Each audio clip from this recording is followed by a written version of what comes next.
Needing to secure the funding, the director went to the producer and said, "What's your movie wet dream?" And the producer mockingly said, "Cast Harrison Ford as the f***ing president." The director nodded his head and said, "Done. Give me more." And the producer narrowed his eyes and said, "Gary Oldman's the bad guy, and he speaks with a Russian accent, and he has a goatee, making him super evil." The director, sensing the growing pleasure from the producer, purred, "Yes, all of those things are in my movie." Approaching climax, the producer managed to sputter, "Glenn Close is the vice president!" And just as the director confirmed it, the producer ejaculated money all over the floor. Considering how long this opening scene has lasted, I feel like they're parachuting in from Mars. How the hell is this asshole staying asleep during this assault? They had silencers on the roof, but they've been as loud as ever since they breached the compound. Also, look at how hilariously ornate this bed is, man. If you've got a bed that dope, there should be a minimum of 3 women in it, and at least 3 men, and 5 freshly warmed casseroles, 11.5 milligrams of cocaine, 5 boxes of Fruit Loops, 4 wild Alaskan crabs, and of course a llama. These explosives go off at the perfect time, even though they were set in place 2 minutes ago, and there were a ton of variables that could easily have f***ed up the timing of this shit.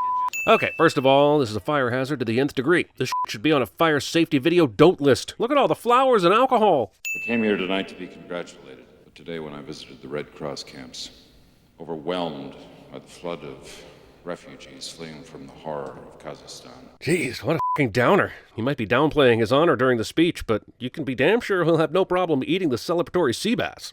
What's he doing? Let's speak the truth. That's not the speech. Nonsense. When would an American president ever go off script like this at a big occasion? Roll credits. Maybe they do metal detector everyone who gets on board Air Force One, but imagine how many extension cords they had to string together to reach out here and power this f***ing thing. Ah, the late 90s, when you could hack into any system with a bitchin' 56K modem, a floppy disk full of access codes, and a 12-pack of Mellow Yellow. Your speech is leading the news. They're already calling it the Be Afraid speech. This doesn't indicate whether it's been received positively or negatively, though, right? And what a bull name for a speech. A lot of the plane's features are classified, but I can tell you that it's bullet resistant, and that it's even protected against the pulse of a nuclear blast. The f***? Okay, first of all, how do you protect a plane moving at several hundred miles per hour from the pulse of a nuclear blast? You can't even protect this thing from turbulence. I suppose she might mean the EMP portion of a nuclear blast, and okay, even if that's true, though. Second, how can you make a plane immune to a nuclear EMP but only resistant to bullets? I'm just saying, if I'm the president on board Air Force One, I'm probably a lot more worried about rogue gunfire from a fighter jet than I am rogue nuclear EMP pulses. Third, I would think this plane being bullet-resistant and able to withstand a nuclear EMP would both be on the list of classified she's not supposed to tell him. So she should be saying, "I can't tell you the classified stuff, but I can tell you we have both Coke and Pepsi products aboard," or some other mundane. Quick zoom on Xander Berkeley's face means that, of course, he's the ultimate villain in this movie. This movie is entertaining, but nuance is not its strong suit. Did you tape the game? Oh, it was a real squeaker, sir. The hell is up with Harrison Ford's characters immediately asking about ball games? He did that shit in The Fugitive too, right as his wife was getting murdered. And what f***ing game is he talking about anyway? When did they play it? If it's night in Moscow, it must be something like early afternoon on the East Coast. What game is being played and completed before the early afternoon? What if a, quote, high-ranking White House official, to qualify what you said last night... Last night? Didn't he just say it, then drive here? Isn't it tonight still? The f***ing hell. Russian time is weird, comrades. I'm sorry, but does the deputy press secretary get president in the private bathroom access normally? Is it that important to tell him the Russian news team is on the plane? 14-13 Michigan. Well, spoiling the ballgame means certain death from a hail of evil gunfire for this asshole. Serves him right. Okay, Discount Home Alone here is giving me a vibe. I know him. Where do I know him from? Typing, Googling, clicking. The landlord from Raimi's Spider-Man movies, Dinkovich! Phew! Found it, but because that took work, still sending it. Also, this guy played Lee Harvey Oswald on that 2-part Quantum Leap episode. Holy shit. Which is weird, but even weirder because his boss in this movie also played Lee Harvey Oswald in JFK.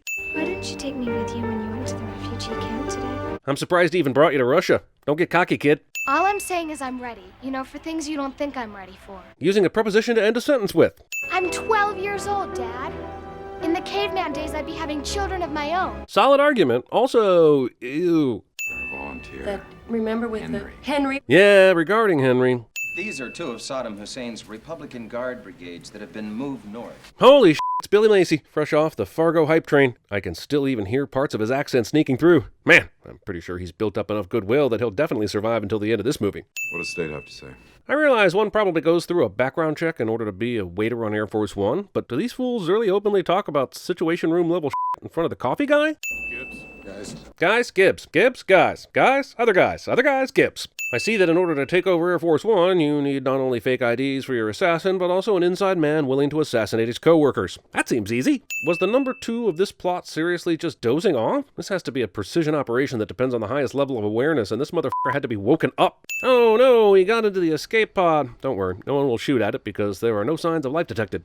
Madam Vice President, this way, we'll avoid the press. This is the White House lawn, though, no? Isn't it visible from lots of places? How the hell did this happen? How the hell did they get Air Force One? Glenn Close's questions about the legitimacy of the story actually end up as dialogue in the script. The terrorists that took over Air Force One apparently didn't plan for the possibility that the plane would try to land, which is hilarious. Gary Oldman shouts a bunch and eventually kills both of these pilots, and it's totally unnecessary because he already has a pilot with him. How long can they stay up there with the fuel they have? That's a question of airspeed, wind, altitude. Also, we have to determine if Air Force One is migratory, or if there could be 2 Air Force Ones carrying a coconut on a line. Also, pretty sure Air Force One can refuel in midair. Maybe she's aware of this, but the question is phrased strangely, as though she's worried about them falling out of the sky.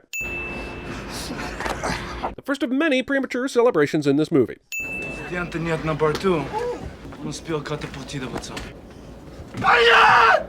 I know, pretty shitty news, but let's think about it. Was the president even a priority? Why wasn't he the first thing Ivan went for? He and his best man went straight for the cockpit after killing some randos on the way, and the president was essentially an afterthought, being chased by 2 no-names who were obviously ill-prepared.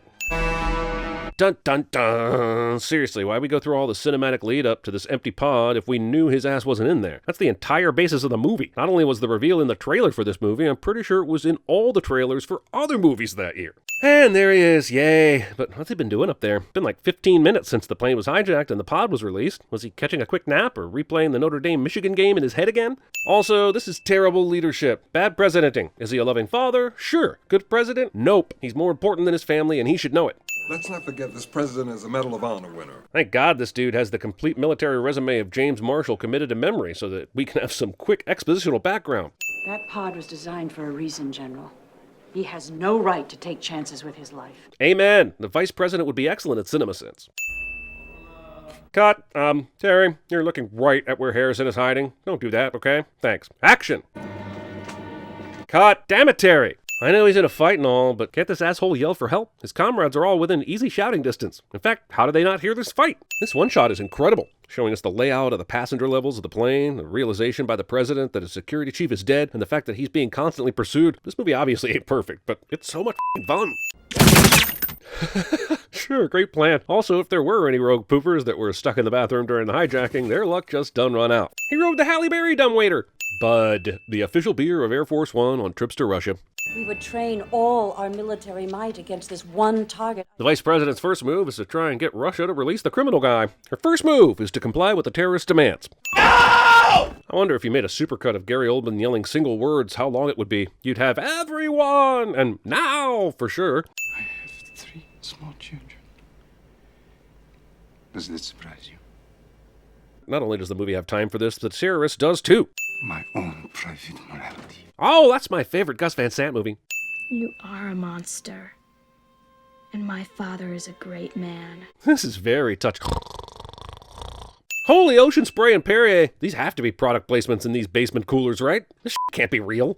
Are you there? Very slowly. They've been shooting motherfuckers left and right in this movie without hesitation, but now he pulls the stick 'em up bullshit. He's not asking.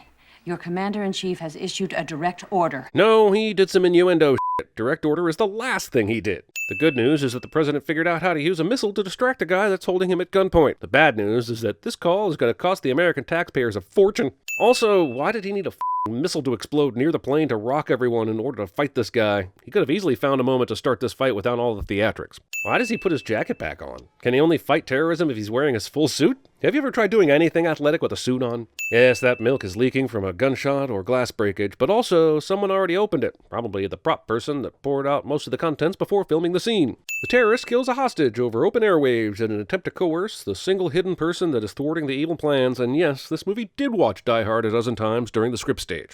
Jesus, this mother and child have now witnessed 2 headshot assassinations firsthand inside 30 minutes, and the movie is just using them for cheap emotions. That shit would be traumatic as and one or both of them would easily be catatonic at this point, but they cry and hug and sniffle and they'll be fine in a few minutes because this is a movie. I know what you're thinking, First Lady. Can anyone involved in the production of this movie explain to me why he keeps playing mind games with the First Lady? It makes 0 sense, except to make him seem more crazy evil.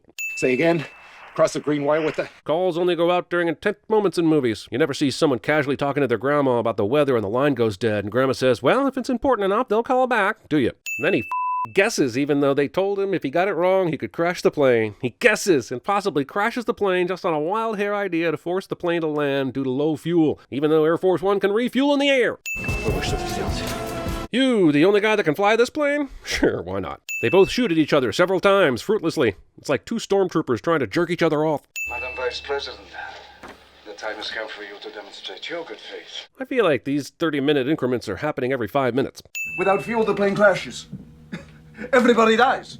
We're trying to do everything that we can. God, has Glenn Close ever been given a role more beneath her talent? I think even 101 Dalmatians asked more of her. Gibbs. No! Also, no. Also, did I just note my own no? Yes, I did. Fax machine jokes? Yep, this definitely isn't Die Hard.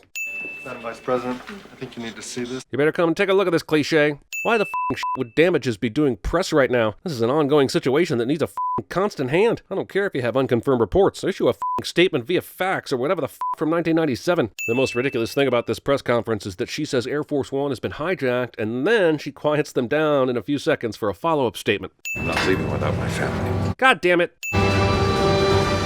Plain I'm no expert, but doesn't sudden depressurization cause issues even at this altitude? These folks look like they just had a window rolled down in the back seat of their Chevy Equinox, and they aren't affected at all. Man, they just killed the f*** out of that tanker plane crew. I wonder if their lives are less important than the deputy press secretary we were agonizing over a few minutes ago. He survives all of this. Holding a gun to a hostage's throat like this is just asking for a dead hostage. Go ahead.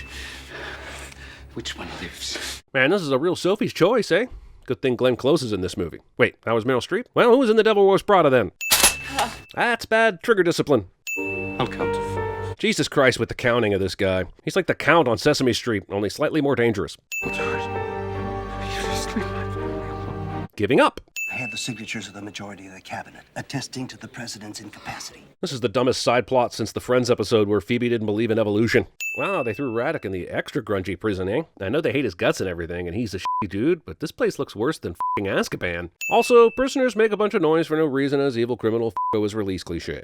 This dude looks like what would happen if Tim Curry, Tim Allen, and Alan Rickman had a baby together. His name should be Talon Rickery. President Indiana is just having the realization that he can't trust the word of these evil bastard terrorists that have already murdered a bunch of people on this flight. I know he was trying to protect his family, but he's literally surprised here. Thankfully, this entire prison sings the national anthem of commies or whatever the f*** long enough for Ivan's Russia boner to engorge, thus giving the president plenty of time to escape these easily escapable bonds. This f***ing cooler again, man. I'm getting a strong lust for Perrier right now, and I'm not happy about it. No one left to fly the plane! And no parachute! So in Ivan's plan, everyone but him is gonna die. Then why is he not shooting them right now? Get off my plane. Great line. Great. Classic. But ain't no way Ivan can hear this low growl of a threat with all that f***ing wind. Wait, they're shooting at Radek? I thought they were holding him for trial. Hence the prison release. But once the hostage crisis is over, it's open f***ing season? Did they even try to apprehend him? What are these two glad-handing about? They did jack shit to help with this mission, except for almost declaring the president mentally incompetent.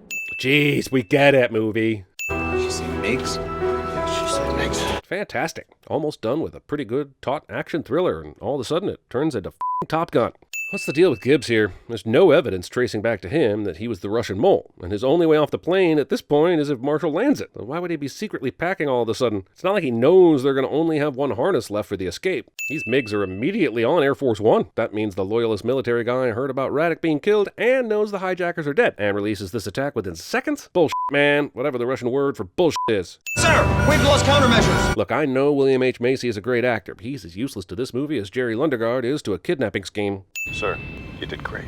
We're having this gentle conversation between two airplanes right now, just FYI. Yo, this is the gnarliest zipline ever. I bet like Xander Cage from Triple X would eat this up. Xander Berkeley, not so much, because he's about to die in a hilariously digitized plane crash. Damn, have they really left this poor bastard with an open sucking chest wound the entire night? Are there no first aid kits on this bitch?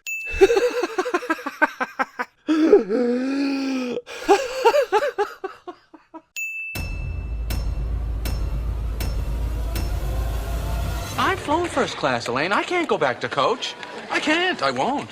If you've ever wanted to know what it's like to probe into the back end of CinemaSins and learn our deepest, darkest secrets, Behind the Sins podcast is just what you need. Each week, writers Aaron, that's me, Danae, that's me, and Jonathan, yep, discuss what it takes to create the content that you enjoy on YouTube. Hopefully enjoy. They probably do. I mean, even if they don't, we talk about it. That's true. I guess I'll just wrap this up real quick and let you know that you can listen to Behind the Sins here on YouTube. Or search for the show in your favorite podcast player. Yep. Get downstairs, all of you! The whole room is wired to blow!